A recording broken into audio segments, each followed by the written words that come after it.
दोस्तों, आज हम आपको एक ऐसी बात बताने जा रहे हैं जो हर किसी व्यक्ति को जानना चाहिए। दोस्तों, आप बहुत से बुद्धिमान व्यक्ति को देखे होंगे जिनके बाल लंबे होंगे, लेकिन आपने कभी सोचा है कि जितने भी बुद्धिमान व्यक्ति हैं, उनके बाल बड़े और लंबे क्यों होते हैं? इसका क्या कारण है? दोस्तों, यह बहुत पुरानी कहानी है। इज़राइल में कभी सैमसन नाम का एक व्यक्ति था जो बहुत बलशाली और बुद्धिमान था। धार्मिक कथाओं के अनुसार सैमसन एक नाज़िराइट था, जिसका अर्थ होता है एक ऐसा व्यक्ति जो शराब और अंगूर से बनी किसी भी चीज का सेवन न करता हो, जो कभी भी अपने सिर के बाल न कटाता हो और कभी किसी शवयात्रा में शामिल न होता हो। कुछ बड़े लोग कहते हैं कि सैमसन की सारी ताकत उसके बालों में थी, लेकिन वह अपने दुश्मन खेमे की डेलीन नामक एक युवती से प्रेम कर बैठा। दुश्मनों ने डेलीन को लालच देकर सैमसन की शक्ति का राज पता लगाने को कहा। जब डेलीन उसकी शक्ति का राज जान गई तो उसने सो रहे सैमसन के सारे बाल कटवा दिए। इससे वह शक्तिहीन हो गया। दुश्मनों ने उसे पकड़ लिया, आंखें फोड़ दी गईं और उसे जेल में डाल दिया गया। जेल में रहने के दौरान उसके बाल फिर से आने लगे। उसकी शक्ति भी धीरे धीरे करके वापस आने लगी और एक दिन जब मंदिर में एक उत्सव के दौरान जंजीर में बंधे सैमसन का सब मजाक उड़ा रहे थे, तो फिर से शक्तिशाली हो चुके सैमसन ने अचानक मंदिर के पिलरों को उखाड़ दिया, जिससे मंदिर पूरी तरह ध्वस्त हो गया।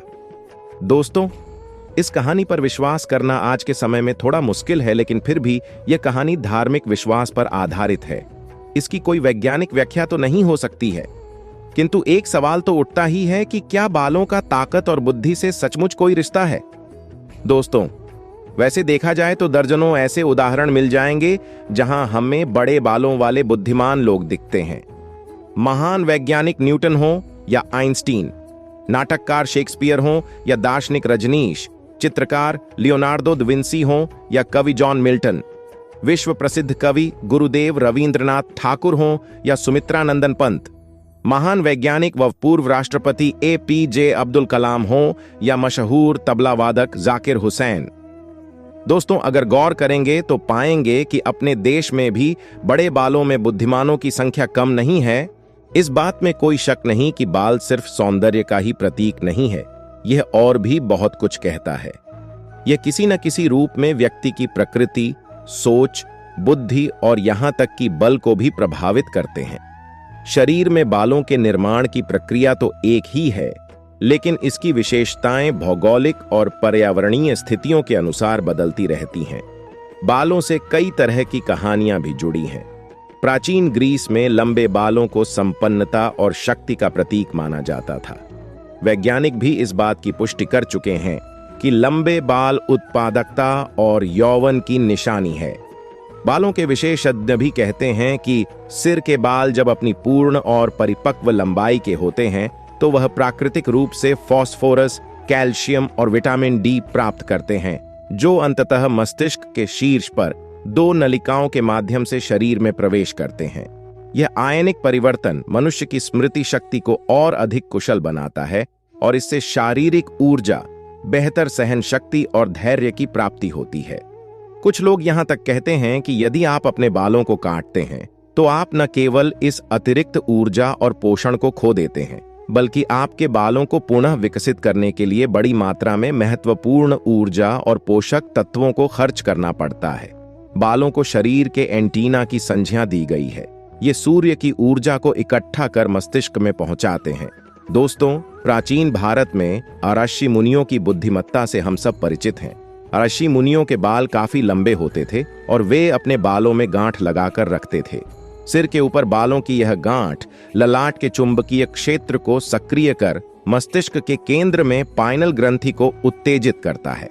पाइनल ग्रंथि की इस सक्रियता के परिणाम स्वरूप एक ऐसे हार्मोन का स्राव होता है जो उच्च बौद्धिक क्रियाकलाप के विकास के लिए केंद्रित है।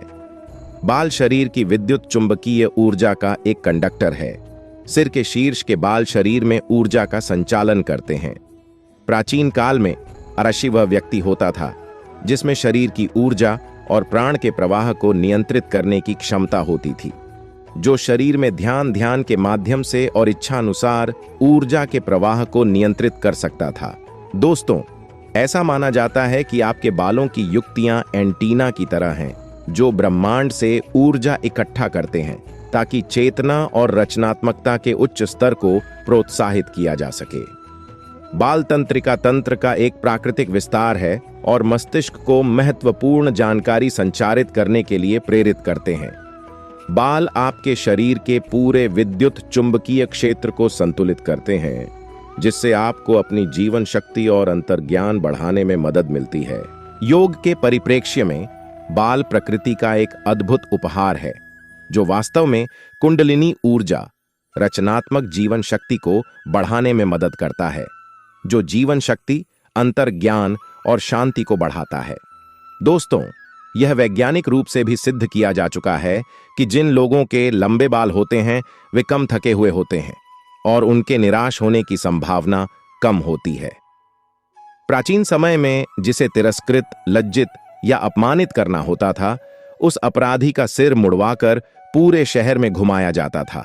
सिर को मुड़ा देने से अध्यात्म शास्त्र के अनुसार मन गिर जाता है, जोश ठंडा हो जाता है और नाड़ी तंतु शिथिल हो जाते हैं। ऐसा होने से अपराधी का उत्साह ठंडा होकर मन गिर जाता है, जिससे भविष्य में वैसा करने को उसका मन नहीं करता।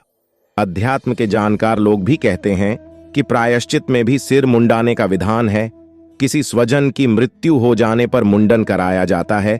इसका अर्थ मन को शिथिल करके शोक मनाना है। साथ ही हम मृतक से मोह खत्म करने के लिए अपने सौंदर्य और प्रिय वस्तु बालों को उसे दे रहे होते हैं। मस्तिष्क विद्या में कई आचार्यों का कहना है कि शिखा स्थान मस्तिष्क की नाभि है। दूसरे शब्दों में हम इसे मस्तिष्क का हृदय भी कह सकते हैं। इस केंद्र स्थान से संबंधित 4 दिशाओं में 5 शक्तियां रहती हैं: विवेक शक्ति, दृढ़ता शक्ति, दूरदर्शिता शक्ति, प्रेम शक्ति और संयम शक्ति। इन 5 की जड़ शिखा मूल में है। मस्तिष्क का हृदय होने तथा 5 महत्वपूर्ण शक्तियों का केंद्र होने के कारण इस स्थान का महत्व शरीर के सब स्थानों से अधिक है। इस स्थान को स्वस्थ एवं सुरक्षित रखने का सर्वोत्तम तरीका केशाच्छादित रखना है। हमारे बालों में बाहरी प्रभाव को रोकने की शक्ति है। शिखा स्थान पर बाल रहने से बाहरी अनावश्यक सर्दी, गर्मी का प्रभाव नहीं होता और उसकी सुरक्षा सदा बनी रहती है। इससे उस मर्म स्थान में कोई विकार उत्पन्न नहीं हो पाता। यही कारण है कि गुरुकुल परंपरा में शिष्यों की बड़ी बड़ी शिखाएं होती थीं। देवताओं के चित्र देखने से भी हमें बालों की महत्ता पता चलती है। दोस्तों, हम यह कह सकते हैं कि शरीर के लिए बाल काफी महत्वपूर्ण होते हैं, लेकिन बालों का शरीर की शक्ति या बुद्धिमत्ता से किसी तरह का संबंध होने का कोई वैज्ञानिक प्रमाण अभी तक सामने नहीं आया है। लेकिन बाल व्यक्ति की सुंदरता, व्यक्तित्व और यहां तक कि उसके आत्मविश्वास को भी काफी हद तक प्रभावित करते हैं। युवाओं में सुंदर दिखने का क्रेज ज्यादा होता है और बाल सुंदरता बढ़ाने में सहायक होते हैं। ऐसे में जिन युवाओं के सिर पर बाल नहीं होते, उनकी मनोदशा में एक प्रकार की हीन भावना घर कर जाती है, जो अंततः उनके आत्मविश्वास को कमजोर बनाती है। बालों के निर्माण में प्रोटीन का अहम रोल होता है। ऐसे में घने व लंबे बालों से पता चलता है कि व्यक्ति शारीरिक रूप से स्वस्थ है। जहां तक साधु संतों द्वारा लंबे बाल रखने की परंपरा की बात है, तो अक्सर वे लोग पहाड़ों पर जाकर तपस्या किया करते थे। चूंकि पृथ्वी एक विशाल चुंबक की भांति कार्य करती है और पहाड़ों पर चुंबकीय प्रभाव ज्यादा रहता है, ऐसे में पहाड़ों पर मिलने वाला पानी मैग्नेटाइज्ड होता है। उस पानी के प्रयोग के कारण उनके बाल लंबे, घने और मजबूत होते थे और शरीर भी स्वस्थ रहता था। दोस्तों, बुद्धिमानता या बुद्धि के स्तर को व्यक्ति के बालों से संबंधित करना वैज्ञानिक या वैचारिक रूप से सही नहीं है। बुद्धिमानता या मानसिक क्षमता व्यक्ति के बालों के प्रकार से नहीं जुड़ती है। यह व्यक्ति के ज्ञान, शिक्षा, सोचने के तरीके, अनुभव और मानसिक कौशल के परिणाम स्वरूप होती है। दोस्तों, इसी तरह और भी मोटिवेशनल वीडियो देखने के लिए आप हमारे चैनल को लाइक करें, शेयर करें और सब्सक्राइब करें। धन्यवाद।